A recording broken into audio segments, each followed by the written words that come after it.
just preacher here. That's fine. Just one person. At least is the best person. I just wanted to do a little live stream. I wouldn't do this, but I promised. I mentioned that I might do it on my stream, and I was like, "What if there's like 130 people waiting?" So I figured I better do it. There weren't, but that's okay. So yeah, just to talk a little about the live stream, we had a little. Just so those of you know, we had a little technical issue at the beginning. The stupid stream key wasn't working. It wasn't really anyone's fault, but we worked it out. So sorry that we started late. We're gonna try to get more professional and make sure that that stuff's not happening in the future. But I do apologize. I know that sucks.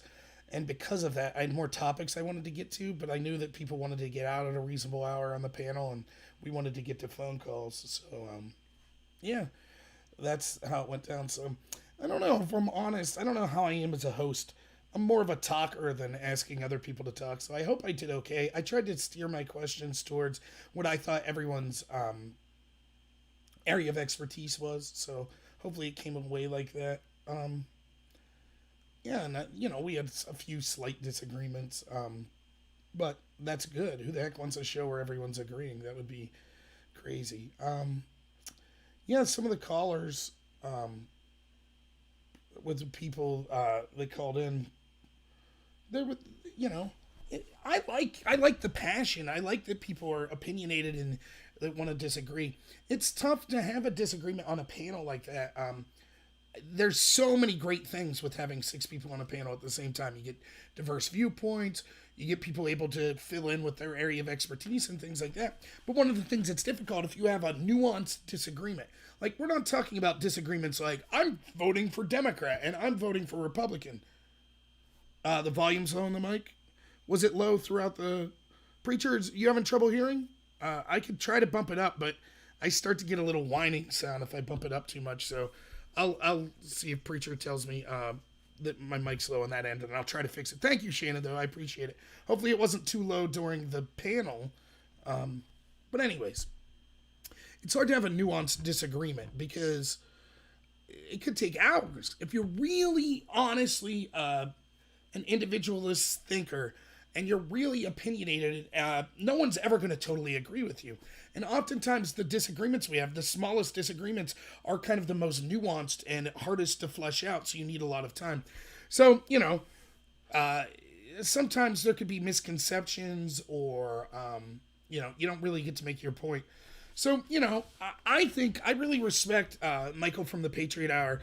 He's someone who he's kind of taken the opposite tact of what I'm taking, where he has more faith that Barr, or if not Barr, Trump then will lead to these coup conspirators being held accountable. I'm not so confident.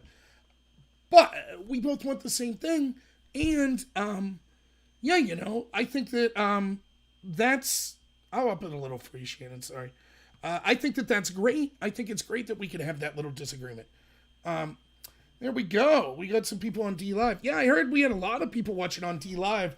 Some guy that's got a lot of viewers was pushing us live, so hopefully people liked what we were having to say on there. So yeah, but Michael, the Patriot Hour, like that to me is the perfect example. Also, Captain Roy, I did this live stream the other day with SJG and Drone Tech. Captain Roy, someone who disagreed with me. I hope this comes across to people, and I forget not everyone's like me. See, I did debate. I love arguing. Like me and my friends sit around, talk about baseball or hockey, or we're arguing about something. China in the house. All right. Thank you, AJ. I'm glad you like the panel. But I like to argue. I love it. I love it. Like, it's not a sign of disrespect. In fact, to me, if I really don't like someone, I won't argue with them. I'll just be like, okay. But the fact that, like, there are people that you have arguments with, that's great, or debates, or whatever you want to call it. Yeah, that I agree, preacher, but they want to try to get as many people on as possible, and there's advantages to that as well. But so yeah, I really appreciate being able to have friends and people that are intelligent and civil that we can have a disagreement with. So I hope that people understand that. I think everyone in this audience is smart enough to get that, right? Like where it's like, you don't want people always agreeing with each other. It's nice to have different perspectives.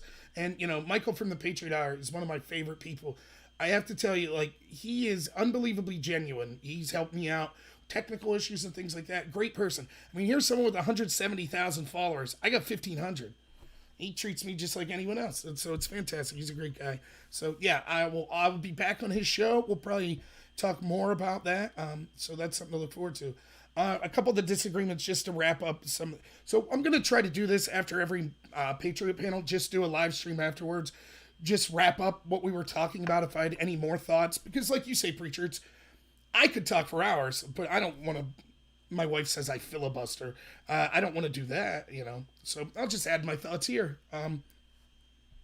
So the caller who said we were too pessimistic, particularly me and Mike Nificent.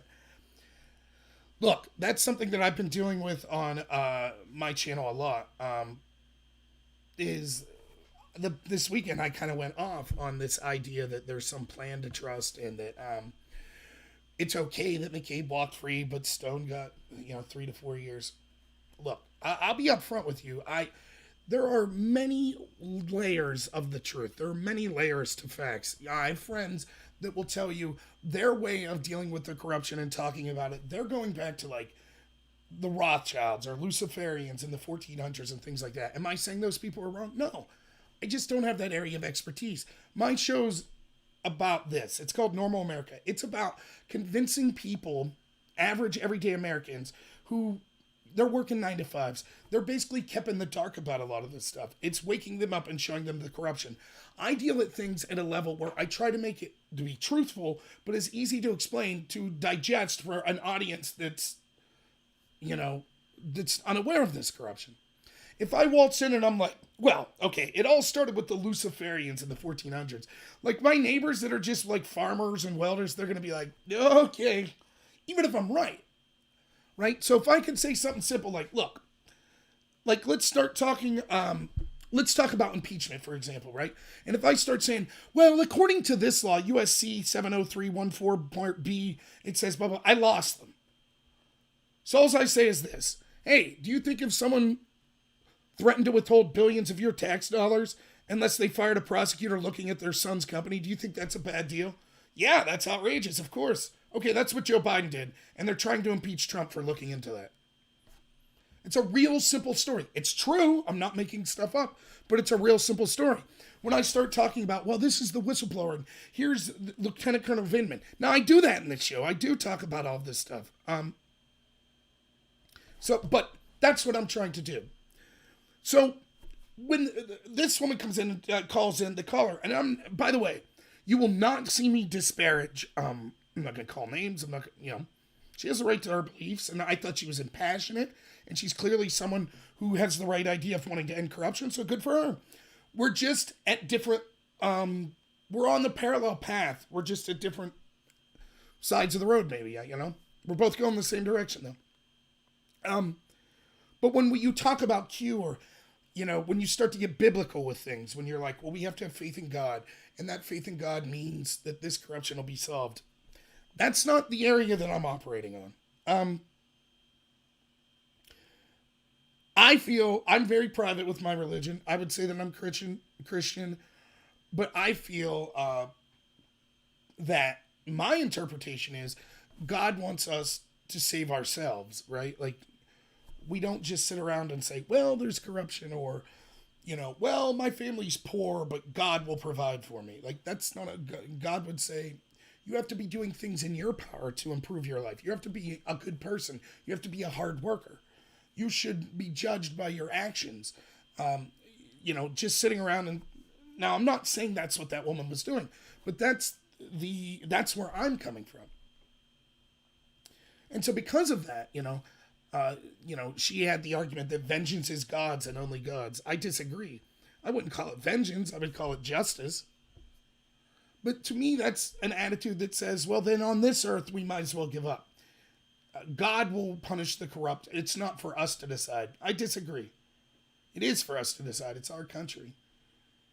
We, the people, that's who the representatives are there for. We should hold them to account. And I'm afraid, look at it the other way. Don't you think that Comey would agree and say, yes, that's right. Don't try to judge me. Don't investigate me. God will take care of it. Right. And I think, why not 3D? I think that I wasn't trying to say to that woman's not personally helping herself. That's not what I was trying to tell her. But I was trying to say, if the criticism of me is, well, I'm too pessimistic because I don't have total faith, it's not that I don't have faith in God. That's one thing, right? That sort of judgment and that level, I have nothing to do with that, right? But by the same token, I'm not going to say, well, we shouldn't jail that rapist because God will punish them. Of course, we jail the rapist.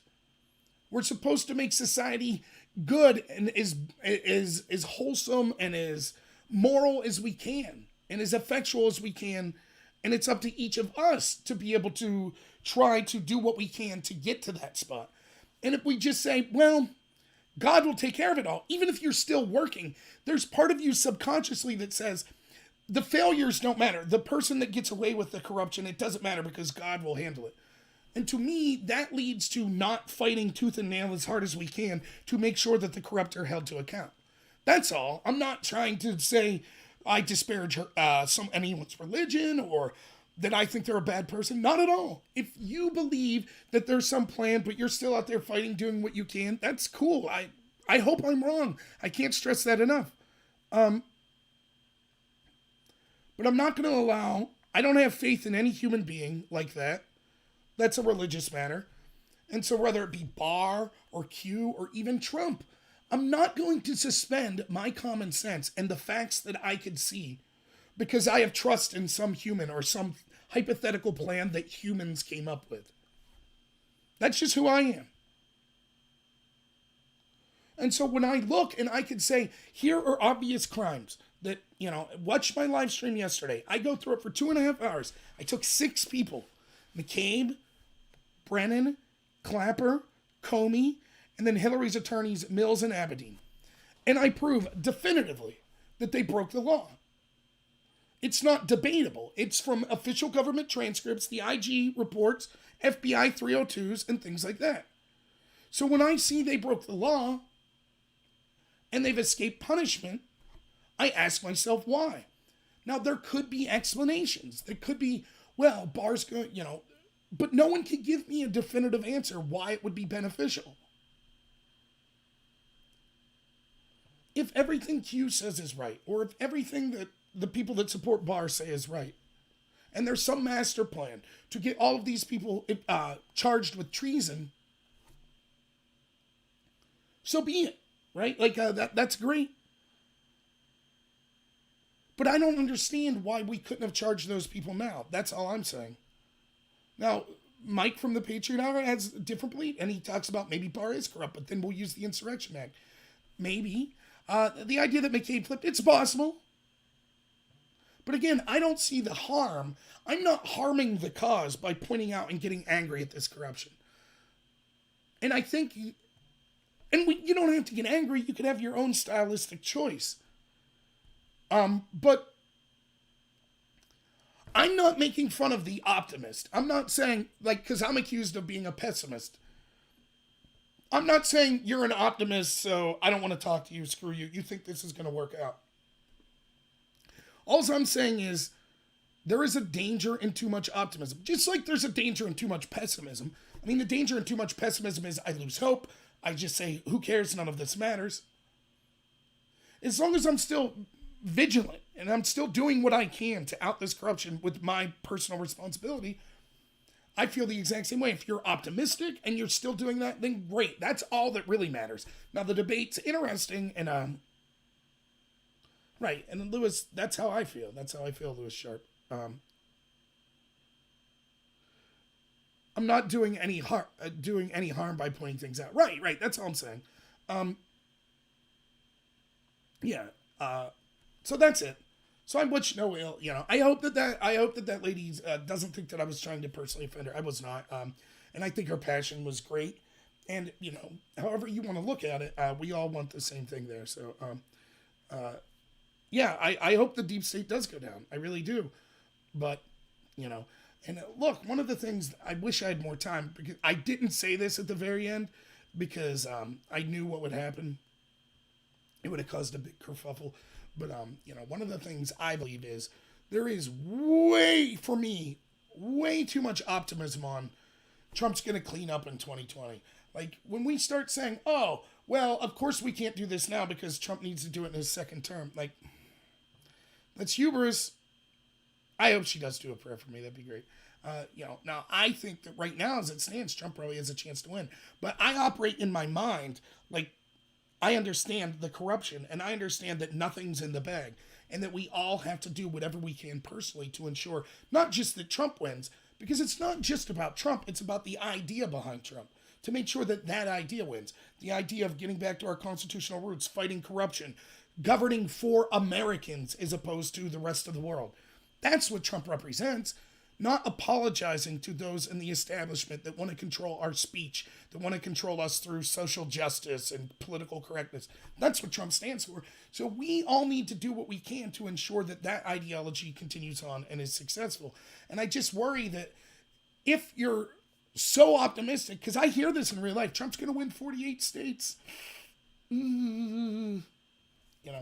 Just something to be careful. The second caller that called in, everyone was saying he's a Nick Fuentes follower. I don't know. I don't know much about Nick Fuentes. I have to claim ignorance. Right. Why not 3D? And it's more than just voting. Run for office. I say this all the time. We spend so much time focusing on the crookedness of the establishment Democrats. What has your Republican you voted for done? Just not being crooked isn't enough. What are they doing to fight back against this coup? Are they out there informing as many people in their district as possible? Are they going on big platforms like the media or other places talking about this corruption? Oh, yeah, Preacher. I didn't see it. So I wasn't watching the chat, unfortunately. Just so you know, what happened was I thought that I just had to send my stream key to the producer, Dustin, who, by the way, is great. But for some reason, it wasn't working. So I actually had to give him access to my entire YouTube account.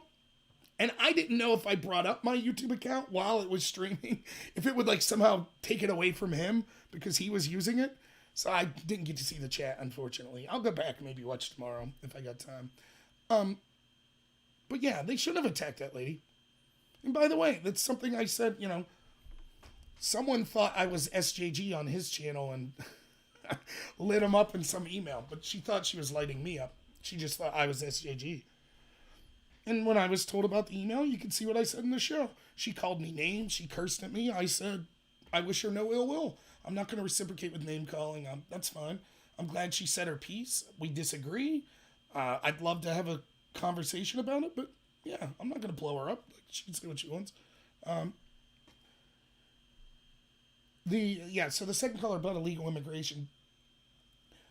Let me make my stance clear. If I had my druthers, I would say basically next to zero legal immigration until we get things under control. That's what I would say. So like the bare minimum, 1,000 people maybe in specialized fields that maybe we'd need. But I know that we use these H-1B visas. We use all sorts of calls for immigration to say that there's jobs we can't fill, and that's garbage. While we say that, we also have a welfare system that is paying people to not get jobs. And so we end up setting up a criteria where we're paying foreign people to come over and do jobs that Americans would if we hadn't set up the system. So I'm basically would bring legal immigration as low as possible. Certainly, you know my feelings on illegal immigration, which I've made. But having said that, right, and they claimed it was a disagreement, but I don't know that it is. I'm not going to look at my neighbor that's a legal immigrant. By the way, the legal immigrants that I know, the one from South Africa, who is one of the most patriotic people you will ever meet. I know one that came from India, who's one of the most patriotic people you'll ever meet. They live in my small town. They're great. Awesome Americans. Totally assimilated. They know the history of our country better than me sometimes, I'm not going to crap on them because there are legal immigrants not assimilating in other places. Yes, if they're not assimilating, of course you should call that out. But we shouldn't make the mistake that the Democrats make in playing identity politics.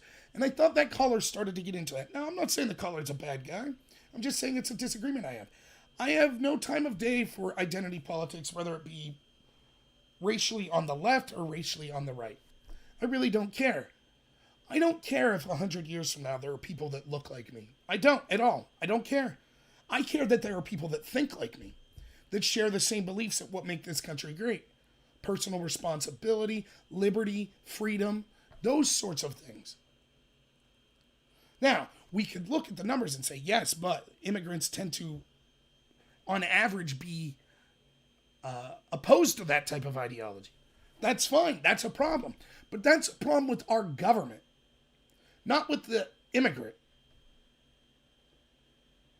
I think that's a mistake we make oftentimes, where we end up focusing on the wrong bad guy. Like, let me give you an example. I was talking about this the other day. Everybody's like, I hate lobbyists. Well, yeah, lobbyists, whatever. But the problem's not the lobbyist. The problem is the system that allows the lobbyist to be effective. The problem is the corrupt politician that takes the lobbyist's money and then bends to their will. That's where I put my focus. So yeah, if you hate the lobbyists, that's fine. You might say they're corrupt or whatever, but that's not where I'm focused. It's the same with immigration. It's like, I guess we could say, what am I supposed to say? Screw my neighbor who's a good guy just because he represents a system that's broken? I'm not going to do that. I'm going to wave to him when I see him mowing the yard. I'm going to say, what's up? I'm going to be cordial like I would any other neighbor. He didn't do anything wrong. Our system was screwed up. That's all I was trying to say. I'm not saying, that's not some backhanded way of me saying, oh, I like my neighbor, therefore I want more legal immigration. No, that's not what I'm saying at all. And by the way, here's a mistake that people often make. We should be looking at allies anywhere we could get them. Right? So yes, while it may be true that 70% of legal immigrants, and we're not even talking about illegal, but 70% of legal immigrants might tend to vote Democrat, that doesn't mean that we should just be like, well, screw them all. You might say, look, you should assimilate, and here's the huge problems with you not assimilating, and when they do heinous stuff, you call them out. Of course, no one's saying not that. I'm not a political correct person. You call out whatever you want. That's fine. But what we should be doing, instead of attacking them as an entire group, is just saying, you're making a huge mistake. And tell them why the ideology of treating people based on the content of their character, treating people with and giving them personal responsibility and personal freedom, why that's beneficial to all demographics. See, when we reach out to people, we don't have to change our message. We just tell them why our message is best for everyone. We don't have to focus on our message is good for white people and it's good for older people. No, that's garbage. Our message is good for young people, old people, black people, white people, Hispanic people, straight people, even gay people. It is. Poor people, wealthy people. You might not agree with everything that all of these groups represent. The skin color, obviously. But maybe you're not a fan of LGBT. I personally don't care. I think they should have the right to be married. If our government's involved in sanctioning marriage and two consenting adults want to marry, I have no problem. Now, when you start to get to the crazy transgender stuff, when you start to get to, all sorts of other crazy stuff, victimhood mentality, I don't approve of that. But as far as the government, right, Lewis Sharp, don't hate the player, hate the game. Yeah, that's a simplified way of saying, and an eloquent way of saying. So, yeah, I think that, and I think that, had I had the chance to explain this more, I think, the panel would have agreed. I really do. So, yeah, that was it. And by the way, I don't, good on that caller too for calling and saying his piece. It's fine to have that sort of disagreement. And, the producer, Dustin Gold, I talked to him for a while after the show. For him, illegal immigration is the issue because he understands the idea of demographic change. But don't be mistaken. It's not demographic change because of their race, right? It's because of where they come from. I don't care what color someone is, right? I don't even care where they come from. If you're coming from if you're taking, for example, if we take 80% of the people in Haiti, right, and we mass immigrate them all at the same time, they're going to come in blocks and they're going to demand governance like in Haiti. Their culture and their political beliefs will be like it was in Haiti. Now, if you're smart about immigration over time and you take small amounts, it allows easier assimilation. But what we're doing, like with the refugees and things like that, you look at places like Dearborn, Michigan, you can't, of course people aren't going to assimilate because you've mass imported them. And that is very bad for a country. We should have English as a language. Without having the same language, There's already an artificial divide put amongst us. So all of this stuff's true. I agree with all that stuff. And, Dustin's absolutely right. It's one of the bigger issues we face. Because it doesn't matter if you can't break through that demographic change. It doesn't matter how much truth we have, how well we could advocate our policies. We'll just be swamped out ideology-wise. It's not a race thing at all.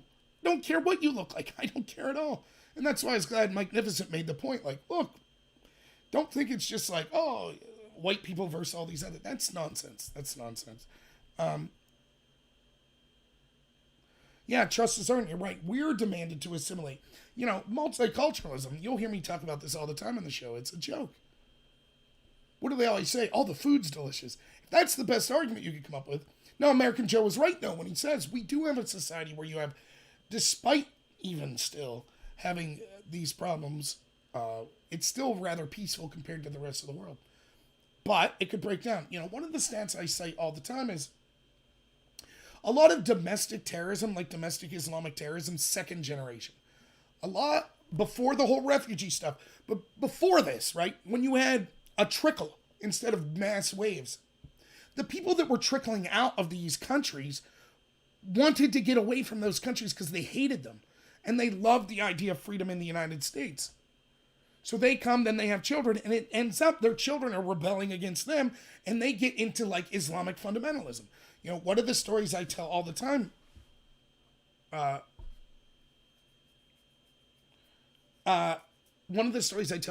is you had this Muslim guy in New York who set off these bombs. I don't know if you remember this. It's like, I don't know how long ago, 4 years? But if you remember, it was like there was a security camera that got footage of the bomb exploding, and it didn't kill anyone, but it's terrorism. And his dad was also a Muslim and owned a chicken shop, who was an first-generation immigrant.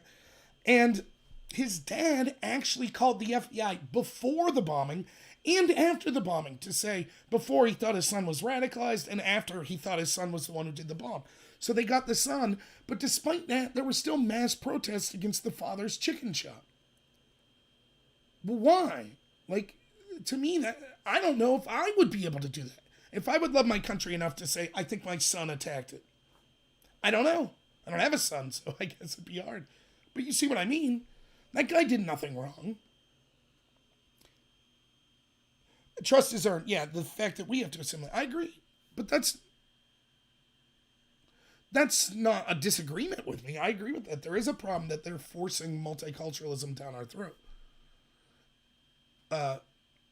If you come to this country, you should learn our customs, our culture, our language. You should. And we have a right to say that it's ridiculous if you don't. We absolutely have that right. We should not have to assimilate to you and act like there's this theory, it's called cultural relativism. And the idea that all cultures are equally good and bad. That's a joke. That's nonsense. When Trump says, why are we getting so many people from these SL countries, right? That's what he's speaking to. Some cultures are better than others. It's just true. It's not a racial thing.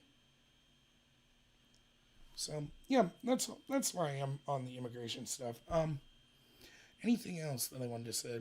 Yeah, I hope I cleared up to American Joe that I wasn't saying I don't like Hillary, so target Hillary. In fact, what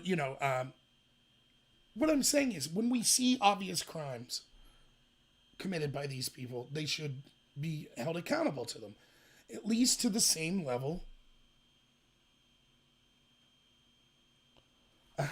At least to the same level that they're holding the other side accountable. That's all I want, equal application of the law.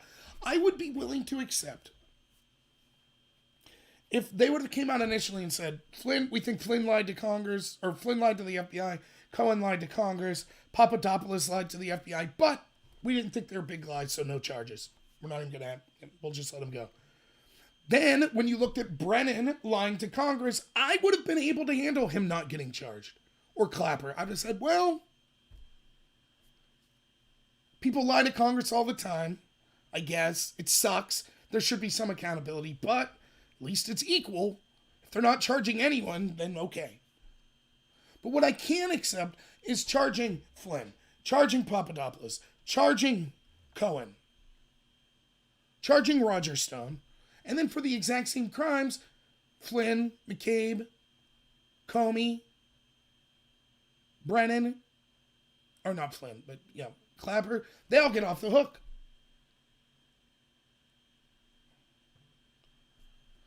Yeah, Ford Nation says we're supposed to like everyone being non-American in America. Yeah, it's ridiculous. You come to my country and you insult my country or you insult its customs. I don't care if you're here legally or not. Now, I'm not going to physically attack you, but I'll tell you, you're not good for the country and I have no time of day for it. The political correctness that we're supposed to stomach this stuff is nonsense.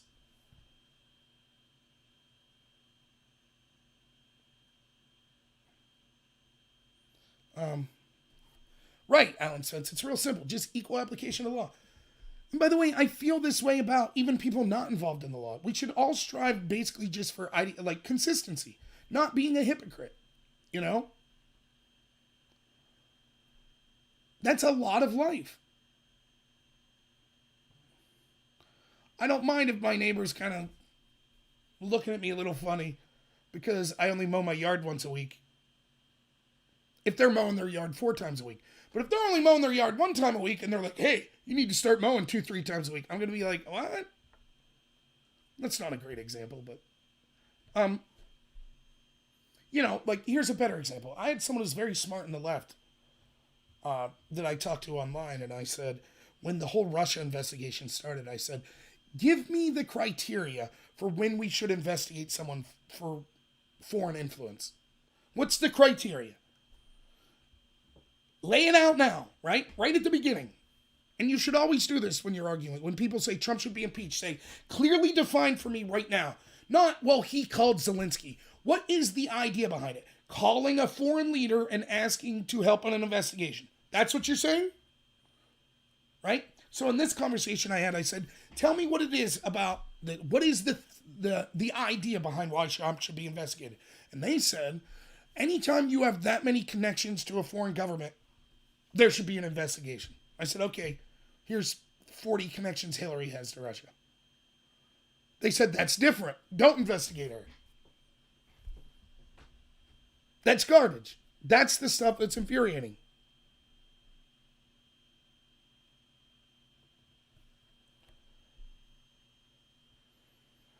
So that's the type of stuff, you look, is quid pro quos are no good. You can't do a quid pro quo. Okay, Joe and Obama did one.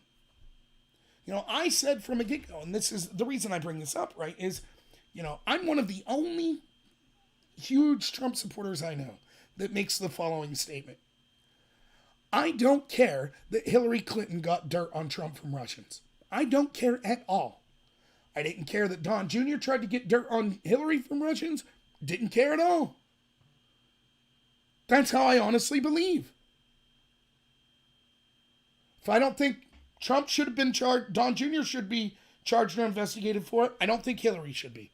On that. There's other things Hillary's done. But that's how I honestly believe. However, the FBI that used that Kremlin-sourced disinfo that Hillary Clinton paid for, that's a huge crime. That's the scandal. Hillary getting the dirt's not the scandal. People want to focus on, lock her up for that, and they forget it was the FBI. Who was in charge of the FBI? Barack Obama. That's who's responsible. Not Hillary. Hillary and the Clinton Foundation did all sorts of other things. Her team deleted subpoenaed evidence. She should have been arrested for the private server. She lied about Benghazi. All sorts of stuff, right? But her trying to get dirt on Trump from Russians? No, I don't care. So I think that I am even-handed. Now, I didn't think it would be a crime if Don Jr. did it. I didn't think it would be a crime if Hillary would. I've met people that said what Don Jr. did trying to get dirt on Hillary should be a crime. Oh, it shouldn't be. Sorry.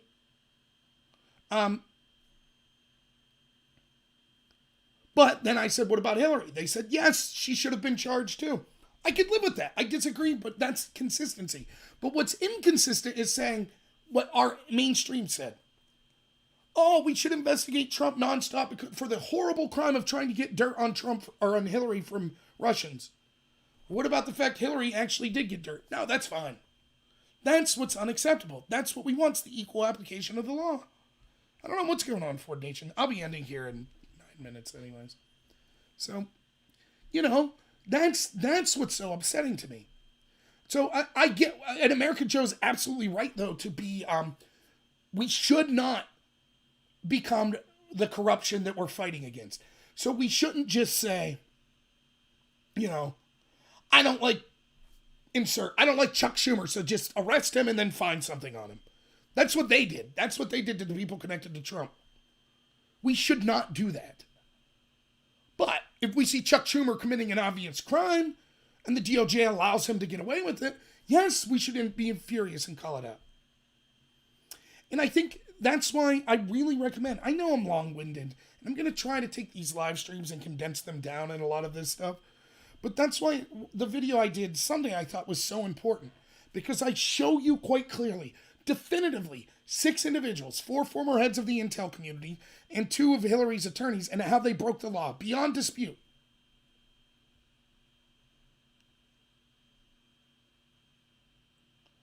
Yeah, AJ, and that's a solid point. Look, politics is a dirty game. People are going to try to dig up dirt. You might say it's unethical, right? Let's say I'm running for office and someone hires a private investigator to find out, did Rob cheat on his wife? Does Rob pick his nose? Right? Any of that stuff. Now, in the grand scheme of things, is any of that important to how I would govern? No. But that's the game. Now, should it be illegal for my opponent to hire an investigator? No. I think it's crappy. As someone running against them, I would point out, this is crappy. And if they find dirt that's true, it's not a defense of me for me to then say, well, okay, the dirt they found was true, but it was scummy of them to look for the dirt. That's not a defense. We see this with WikiLeaks. This is what the left tried to do. Oh, don't watch the WikiLeaks. It came from Russians. We have no proof it came from Russians. I don't trust the FBI. They're liars, corrupt. But who cares where it came from? It was true. The information released was true. The Russian information that Hillary paid for was not true. The information that the Ukraine sent in the form of the Black Ledger of Paul Manafort to interfere in the election to help Hillary was not true. But instead of focusing on whether or not the information was true, they selectively say, well, when Trump's team tries to get dirt, then it's always bad. We'll see you, Trusted Zone. Thanks for being here, man. Or lady, whichever. So, that's all. Thank you. Yeah, that intro, it's going to be also my intro. It's going to be up on my channel on its own. I'm glad you guys like the intro. Yeah, my good friend Chirby put the music to it and everything. He did a lot of the cuts and things like that. But that was a one-taker by this guy. Yep. I just sat down and said, what is my show? I thought about it for 2 minutes, and that's what I came up with. So, right, preacher. Yeah, absolutely. Members of Congress. So, but, yeah, I mean, that's all I feel. All you want's consistency, right? In everything. It's not just politics and everything in life. You know? We could disagree on things, that's fine. But I would rather someone that I disagreed with on almost everything, but was ideologically consistent. I'm more likely to be friends with them than someone who's on my side, but's okay with corruption on my side. You see what I mean? Like, no, the corruption, and I do this all the time, right? It gets me in trouble with some people that watch my shows. Because, like, for example, I love comedy. I don't care that Kathy Griffin had a fake severed head of Trump. I don't care. I don't care that Stephen Colbert said that Trump's mouth was Putin's blank holster. I don't care. I don't. I'm not going to pretend to be offended. If I don't like it, I'll change the channel. That's it. It's that simple. I am offended in that the jokes aren't that funny. The comedy sucks. But I'm not offended because it was vulgar or directed at someone. I'm not. I'll stick up for the left and the right on that issue. I just will. I don't think that we on the right should be like, the snowflakes need to learn to get some tougher skin. They don't know how to joke around, blah, blah, blah. But then as soon as a joke's made that we don't like, we say, oh, that's offensive. You can't say that. So that's who I am. Now, if you're someone who says, I hate Trump's language, I can't stand the way Trump talks, but I'll call out the left when they talk like that. What's up, PDX Scout? Thanks for being here.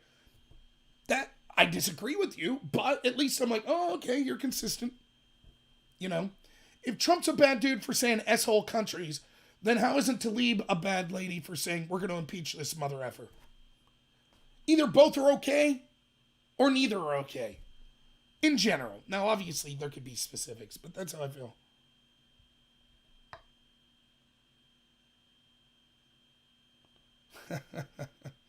Yeah, the FBI, they're so corrupt.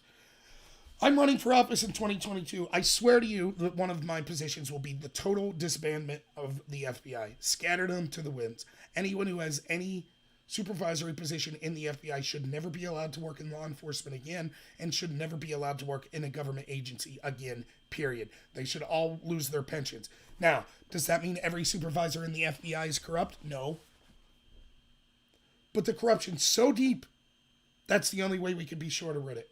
Then we go to the CIA and probably do the same there. I'm doing good, PDX Scout. So just rambling a couple more minutes here. But yeah, so if you don't mind, if I could ask for some honesty here, and please feel free to criticize me, just stylistically about for those of you who watched the panel. As a host, do you think I did okay? I was trying to consciously try to make sure I got each panelist involved. And I tried to target the questions to them to what I thought was their expertise. Now, I know I have a tendency to ramble, so I tried to check myself, but I thought I lost it a little during the callers. Yeah,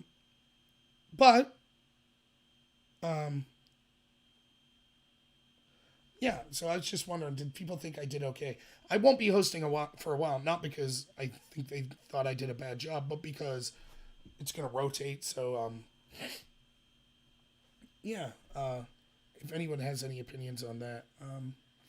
Tomorrow night, I'll be doing a live stream at 11 p.m., as I usually did. Just try and speak in simple terms. I try. I guess sometimes maybe I get a little convoluted, but thank you. Yeah, I was not on D-Live, so... I didn't know that was something that was going on. And I guess because American Joe was on D-Live, I didn't want to horn in on him on D-Live. So that's cool. But if you guys are here, you'll see in my description where you can follow me on D-Live. And I really am going to try. I'm going to start doing some exclusive D-Live content to try to encourage some people to go over there. And I think stylistically, it's not as simple or as convenient as YouTube. And the big problem I have with it is I don't think it saves your videos more than 2 weeks. Which I don't really like because, like, I'm going to start doing stuff leading up to my run in 2022, like positions, my position on immigration. Well, if I do a video on that right now and then it disappears after 2 weeks, that's not going to help me. But,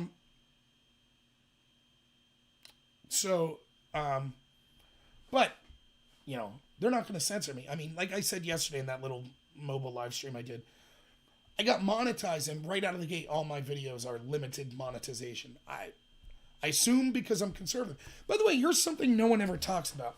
So, like, in order to monetize, not only do you have to have so many subscribers, 1,000 subscribers, plus 4,000 hours watched in the past year, right? Now, I'm not going to say any names to blow anyone up here, any channels or anything. It's not people that you or me know anyways, but, right? Here's the problem. So this means that it goes through some sort of manual review, and people watch your content and decide. I assume they're looking for all kinds of things, making sure that you're not like some crazy bigot or, advocating violence, etc., too vulgar, whatever their criteria is. Okay, got it. Well, one of the things I'm sure they're looking for, and I know this because I've had people had videos removed for this, is if you're using copyrighted material inappropriately.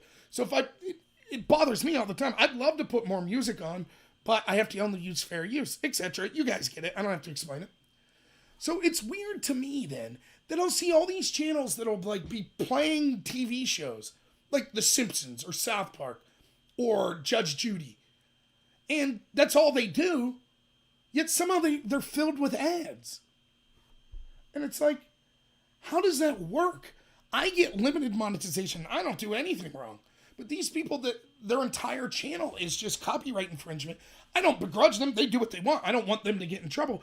My point is just, if they're looking through my stuff with a fine-tooth comb, and they're like, well, I'm guilty until proven innocent. I have to send a review. for monetization. So any video I do that I want monetized, it's automatically demonetized. Then I ask them, can you review this? And they do it. But the channels that are just running TV shows that presumably, according to the terms of service, is not allowed, they're automatically monetized. Or they're even worse, they're being manually reviewed and monetized. So I don't know. What office am I running for? I will be running 90% for Congress. I'm in Pennsylvania, rural Pennsylvania, Clarion County. Because of the census, we will be redistricted after 2020, so I don't know what district number I'll be. But it'll be for Congress. There is a slight chance, depending on what Senator Toomey does, that I'll run for Senate. But, you know, so that's what's going on. But yeah, I'm glad. American Show had some super trolls. Yeah, I heard the Fuentes crowd was there. It'll happen. I don't mind the trolls. As long as they're original. If you're going to troll and just tell the same old jokes, yeah. But, you know, I don't mind people that come on. And if they're spamming or they're threatening violence, that's one thing. But other than that, if you want to come on and say I suck or I'm ugly, I'm all for it. So, alrighty. Maybe it's time to wrap up and go to bed. I hope everyone liked the panel. And it's something, like I said, I might not be on it every Monday because there's like 10 people that'll be rotating. Right. Yeah, I've said this from the get-go, right? You always have to think, right? Like, I guess I'll ramble on a little more. One of the things I'm trying to do, and PDX says that I need to talk more clearly or things like that. I think I try to. So let me give you an example. One of the mistakes that people, thanks, Preacher.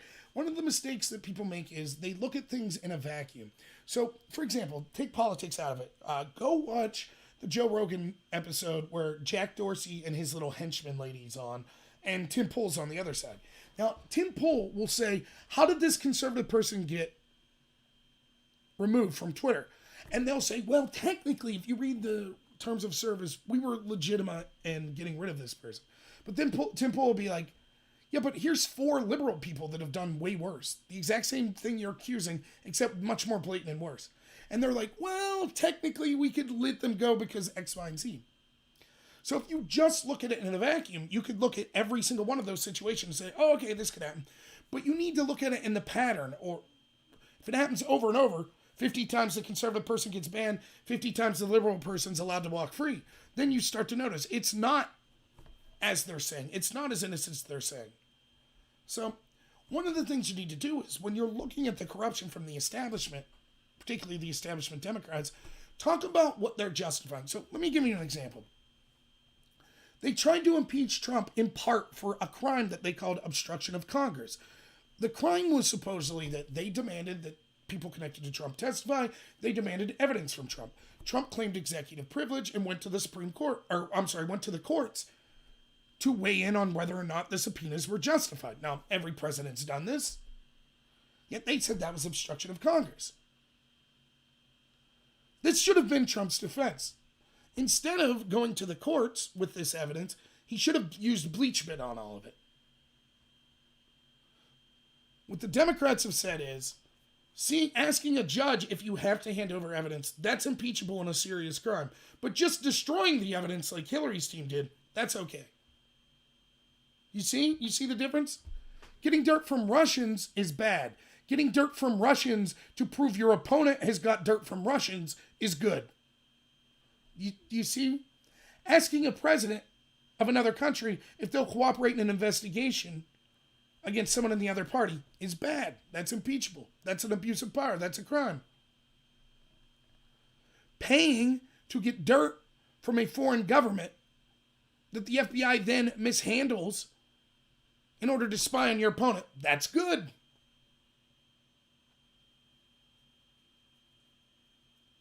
Having your attorney general weigh in and say, I think this sentence, 7 to 9 years, is too strong, that's bad. Right? Can't do that.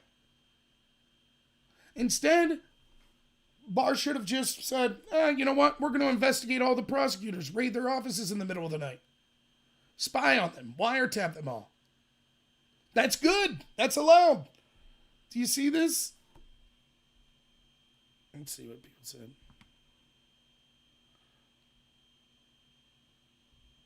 Bernie probably is tired, man. He had a heart attack. Ugh.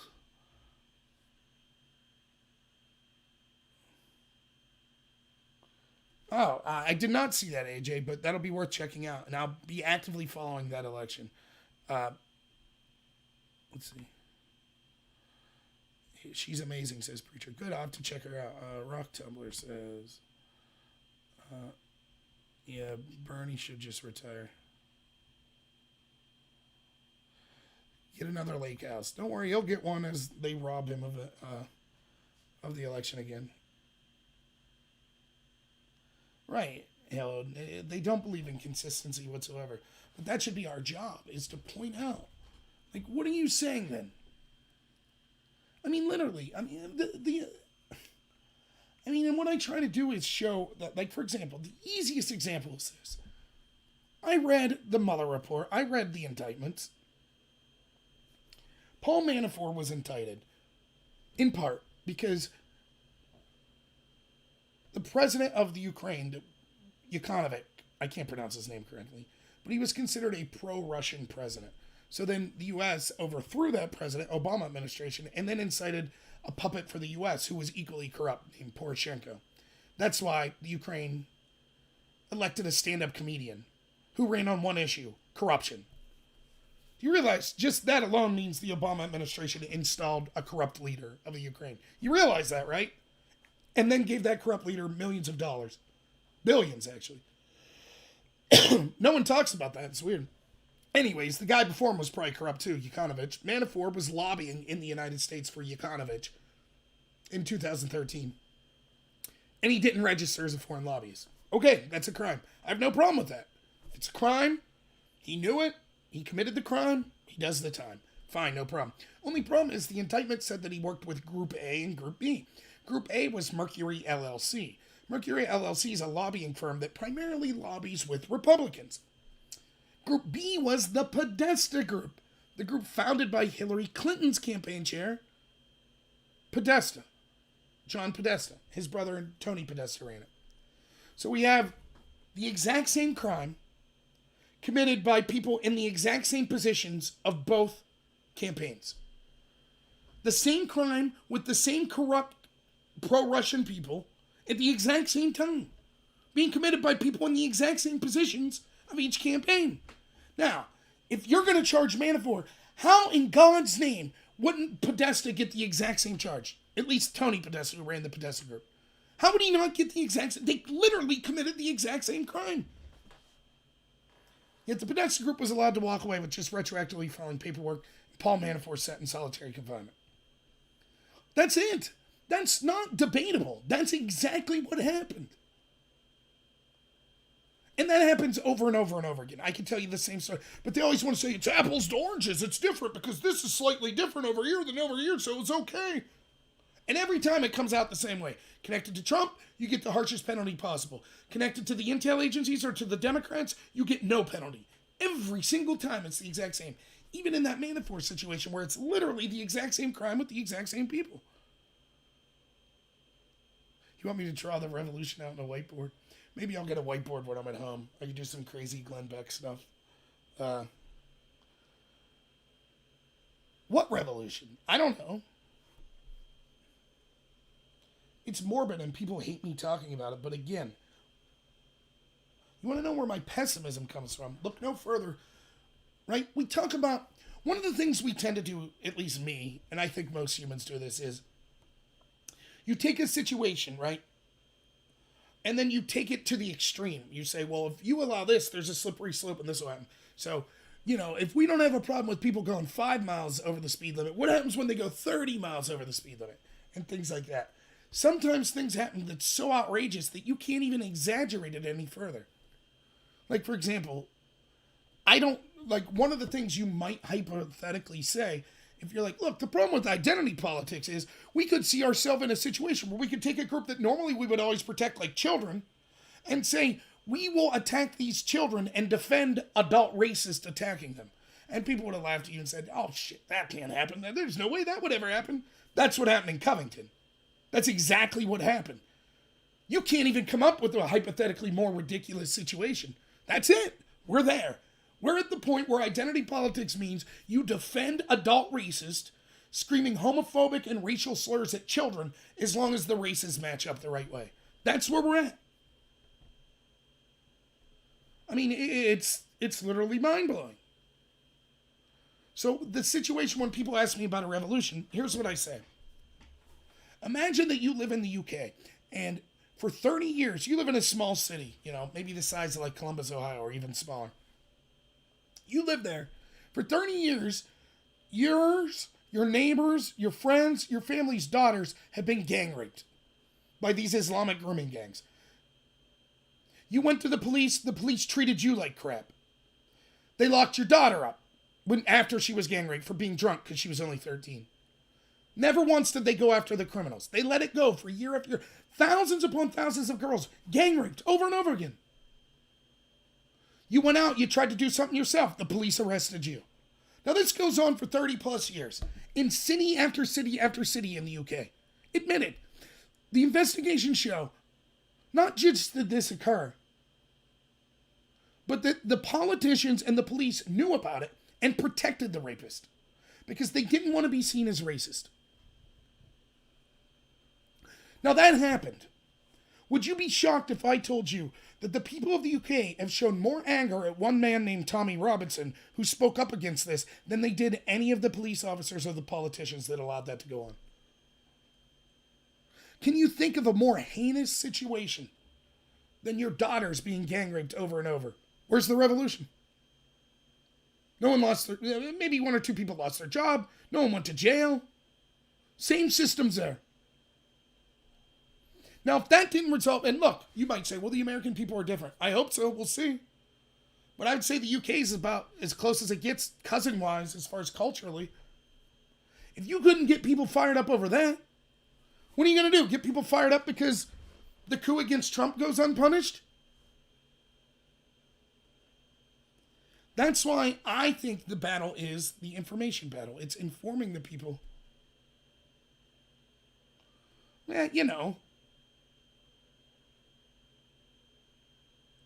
What structure does the white race even have? No victim cards here. Good, I don't want a victim card. That's not what I'm about. That's one of the problems with identity politics is eventually, if you say it's okay for all these races to claim victimhood, then the races you don't want to claim victimhood, like white people, will. I'm against all of it. But I'm not going to leave PC literally, you could make the argument political correctness could actually lead to a situation where you're afraid to speak up because children are being raped, and people would have laughed at you. They'd have said, that's garbage. That's nonsense. You're making ridiculous arguments. No one should even take you seriously. That's literally what happened.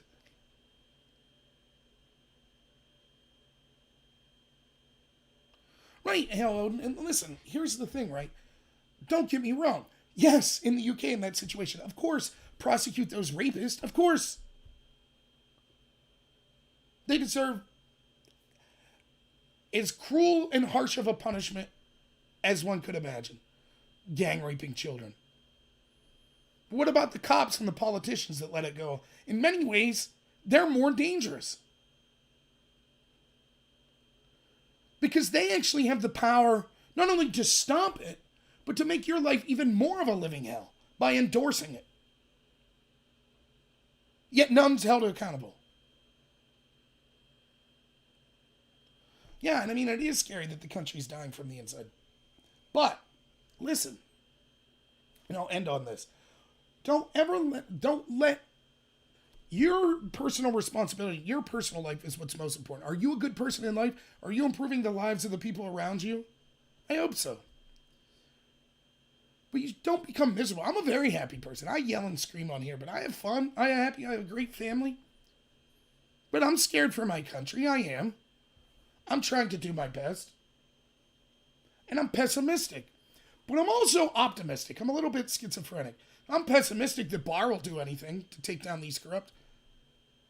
I don't even know that Trump will win in 2020.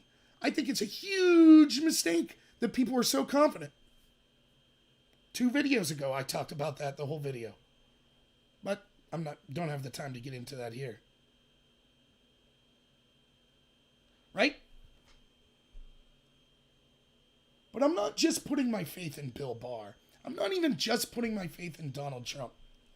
I know that Trump won because millions of Americans resonated with his message. And his message is about more than just him. We're tired of the corruption.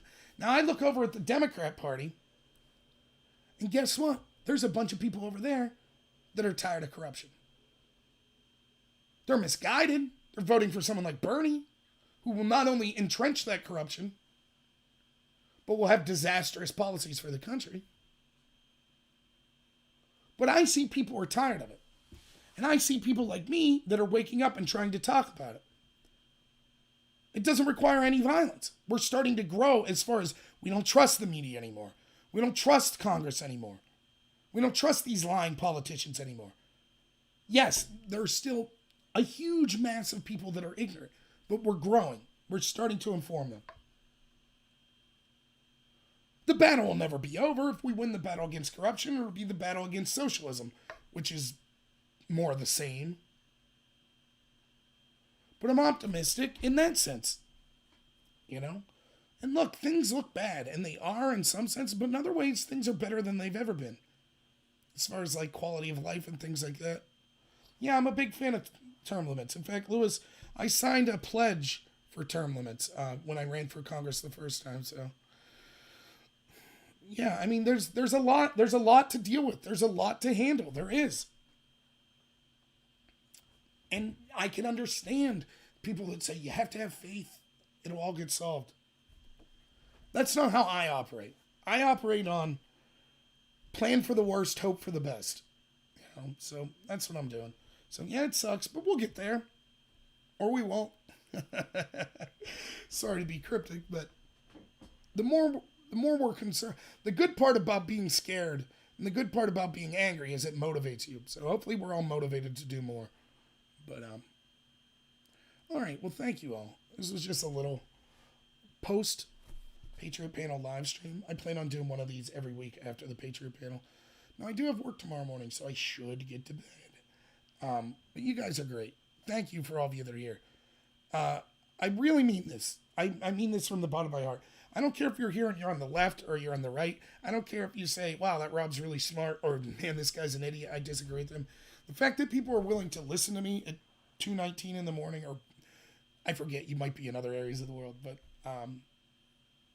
it's really humbling. It really is. I really appreciate all of your input, and I hope, you know, that if one thing comes across my channel, it's this. I am authentic. I say things that I know a lot of people that maybe listen to me regularly won't like. Like, it would be nice if I was just on here like, dude, Trump's going to clean up in 2020. Let's talk about how we're going to celebrate and laugh at all the libs. But I can't do that, right? Like, I'm just, I hope you realize that I'm authentic. And even if you disagree with me, I appreciate your disagreement. I don't claim to be the end-all be-all to know everything. And I think that those disagreements make us better people. And we show, regardless if you're on the left or the right, if you're in here, that we can have disagreements and still get along and still listen to each other. So I hope that comes through. I hope that me being authentic comes through. So thank you all very much. I really appreciate it. Yeah, thank you for, that's a great point. Thank you for the mods on the panel. And again, I'll explain this real quick again, because I had to give basically my entire YouTube channel over to our producer, Dustin. I was afraid to sign on to YouTube, so I did not get to see any of the chat. I heard there were people that super chatted. Thank you so much if you did that. I'm so sorry I didn't see it, but I will go back and look, and I'll give everyone a shout out. And thank you to the mods who I heard did a great job. So I really appreciate that as well. I didn't see it, but I know you guys did great because you always do. So thank you. I'll be doing that live stream tomorrow night. Please click on the link. Follow me on other places like D Live, Twitter. Like I said, I'm going to start doing some exclusive D Live content. So please check that out. And if you feel like supporting me on Patreon and PayPal because you have money that you just want to throw away, the links are there as well. Plus, I think there's a super chat button here. I can't. Here's the thing, though. Just to let you guys know, I use this thing called Restream. So I'm on OBS right now, which is kind of my what's the word to use for it? It's basically the program I'm using to stream. And because I'm streaming to multiple platforms, I got this chat box set up on the right of my OBS, which shows all the chats from D Live, Periscope, YouTube. So I can't see if people are super chatting, which sucks. Thank you, Preacher. Preacher does disagree with me all the time. I think he thinks I'm not the best giant rap robot, but which is a game we play on weekends sometimes. So, all right, I'm done rambling. Check out the description where to follow me. Thank you all so much. I do really appreciate it. I'll be putting out videos tomorrow, live stream at 11 p.m. Eastern time. Thanks so much, everyone. Have a good one.